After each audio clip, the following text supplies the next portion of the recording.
Hello guys, Afam here. I'm doing a quick video on Smolderon Mythic. It's not gonna be too long because there's not too many new mechanics, but it is a question of how consistent are we, because some of them, such as the new Mythic orb mechanic, how to place fire puddles or soaking the orbs in the intermission, if we do these things wrong, it will wipe the raid. So yeah, let's talk about what's important to do. I'm using a VOD from a Russian guild because they have good movement and positioning. We're gonna adapt to that. So we're gonna look at what they do and speak about the thought behind their positioning and stuff. The first smash after the pull is sort of an exception to the rule because there's not any existing fire yet. So what we do is basically the same thing as on heroic. We just do the soak and the dodges, and we position ourselves close to the boss to bait the fire. So you're gonna see here they do the dodge, and same thing as we do on heroic. We just stack over here for the fire baits and move along. Then after that is where it gets interesting. So first off, we have the new mythic mechanic. We're gonna use the similar recur, maybe even the same for this. So we can see that the orbs are come out, macros ink. It's important to know that if you do not have an orb, you do not want to press the macro or it's gonna fuck up. So you actually want to wait to see if you get the orb or not. What we're gonna use here is a recur that makes the text a bit bigger, so that you see if you're actually fixated from the orb or not. Then you want to identify if you are a melee or a healer. You basically want to clear the orb first before a ranged. So that's why you want to press the macro as soon as possible as a healer or a melee. And if you are ranged fixated by the orb, you basically wait a second or two until they have done it, and you press it afterwards, because the order of how to clear is based on when you press the macro. And then after that, it's just a matter of I'm calling out the names. So in this case, I will call out Cassie OL, whatever his name is. He's gonna clear. I would say Hedy Lipet is next, and this guy needs to look out for the debuff himself. So don't clear too soon. Wait for the debuff. Clear next, and so on. If you clear another orb while we're vulnerable, it's a wipe. But it's gonna be pretty easy, I believe, over time. So here it gets interesting. The next tank smash happens like this, and I'll illustrate it via a picture first. So we want to have the boss on the middle line, not on the outside line, somewhat on the middle. The tank smash should be happen close to the fire, the existing fire. These guys will soak the tank smash. They will get a heal absorb under them. Once the heal absorb is gone, they leave the puddle underneath their feet that explodes. And the idea is that these guys are able to move out to the edge of the room, sort of on the side of the boss, maybe a bit in front of the boss, so to say. Important for these guys are that once the tank smash has happened, you basically stand in the middle. The tank smash happens, you still stand there, and you wait for the first puddle to happen underneath your feet. As soon as you see there's a puddle underneath your feet, you want to pop your self-healing if you have something, such as Hunter. I have Acceleration, which heals me for 30%. You want to pop that and move out slowly out to the side. So again, tank smash happens, you wait, puddle happens underneath your feet, you pop self-healing, you move out to the side, to the edge of the room. And this is also where you're gonna stand and you end up baiting the next lava gaze here. For everybody else, these green zones are the tornado locations. So melees, you can be around the boss, not on the left side of the boss, but around. You can even be in front. And all the other space where there's good bait locations basically are for the ranged. So since we don't need this area at the end, this is a good position for ranged, as well as existing at the edge, close to existing fire, in case, or as long as it's not next to the boss. So these guys, you just drop your tornado, you dodge them, you keep in that position to bait the fire, and then you move on. So let's look at it in an in-game perspective. We can see that the boss is on the middle line-ish. the tank smash is happening close to the existing fire. We can see that melees are around the boss. This guy could even be here in the front. We can see some range, they are next to the fire, because we don't need this area over here. And there's people on the edge as well. Arguably, this guy could even be in this position. But the tank smash people, they have space enough to move out to the left side, basically.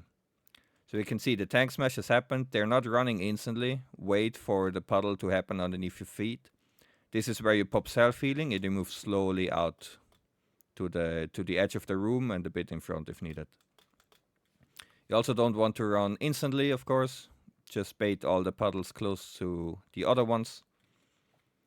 And I'm also explaining why running through the boss is a bad idea. A lot of guilds have done it. I don't think it's really good. Also in the raid leader discussion, they say it's not the best. Because imagine you run through the boss to dodge the puddles. You run through the boss. If you have bad self-healing or something, you actually need to run quite a lot. And if you end up over here and the lava gacy comes out, this is going to be a bad bait. So we always run to the edge. And these melees over here, they can drop the tornado. They can run through the boss after that, because there's not going to be any more puddles in this direction. So these melees, they run through or they run over here to bait the lava gaze here in a good spot. Yeah, so that's the idea for this. And as we can see, the next, we're going to do intermission, but the next one, all the ranges can fill out this space over here. And that's how we keep efficient. The Mythic mechanic with the orbs can overlap with intermission. The only important thing here to point out is that the knockback happens. So don't have your orb behind you. Have it in front of you or ideally to the side, so that you don't get knocked into your orb. And we call out orb clears while the intermission is happening. Also, in order to soak your 5 orbs, the best case is if you already know the pattern on which the safe zone is. So for example, for this range, let's say this is number 4 and number 5, you know both of these are clear. So you want to end up with the knockback over here, that you can easily get these orbs instantly. But in general, how to avoid getting one to the boss is always you get knocked, you move a bit forward, you dodge these explosion if needed, and you let the orbs come in from behind you. So you don't want to chase them. Make sure you get all 5. Yeah, and the intermission itself is fairly easy. Especially the first one, we just move back and forth. And make sure that your DPS cooldowns are placed really well. We're gonna bloodlust the 3rd intermission. On intermission number 2 and 4, we're gonna use a Warlock Gate, but it's not that complicated. So let's look at one more tank smash, just to get the idea of it. If you remember, boss will be somewhat on this line. Tank smash ideally will happen close to the existing fire. We can see he's running out a bit delayed. Probably was a tank taunt mistake or something. But they do the tank smash. We can see that these ranges have good spots for the baits as well. Even this guy is really good, going all the way back. We can see melees around, and all the tank smash people, they have enough space to move out to the edge of the room with their heal ups or puddles. Again, they wait for, after the tank smash, they don't run instantly. Wait for the first puddles, then pop your self-healing and move out to the edge. Also, fair note, these are the lines from the tornadoes. It's only really helpful for the guys right next to you, because that's when you have to react quickly. So no need to look at any of these over here. Just look at the ones next to you in case you need to dodge. So for example, this one comes over here. So he knows he probably has to step a bit forward. If he would go right, he will get hit over here. And then after that, you just dodge, because it's easy to spot where they come from. It doesn't even kill you if you get hit. Yeah, good bait positions. And we look at one more, just on how they do it. Again, you can already imagine what it's going to look like. Some ranged ideally go all the way back here. This This looks like they have less spots than usual. Actually, you could also go all the way back here. But tank smash happening, they have space to move a bit to the edge and I guess a bit to the front if people are in their way. And then get back in good bait positions. Actually, you can't even go back in bait position because the second one comes out so early. So that's why ideally you pre-position all the way to the fires already. Because if you have to dodge forward, you're going to see that some of the puddles might be in bad locations. Alright, and that's the fight. Second intermission, again, there's going to be a Warlock Gate, nothing special, we can quickly look at it. You've seen that this is where everybody needs to be close at boss. Then we take the gate because all this is fire. And then we just use the speed over here and go back in. These locations are fixed locations.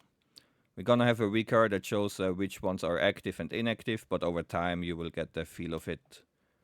And you don't even need the recard at some point, I think. Okay, really important. We try to adapt this picture. I'm gonna post it as well. And yeah, looking forward to prog. Thanks for listening, guys, and see you soon. Bye-bye.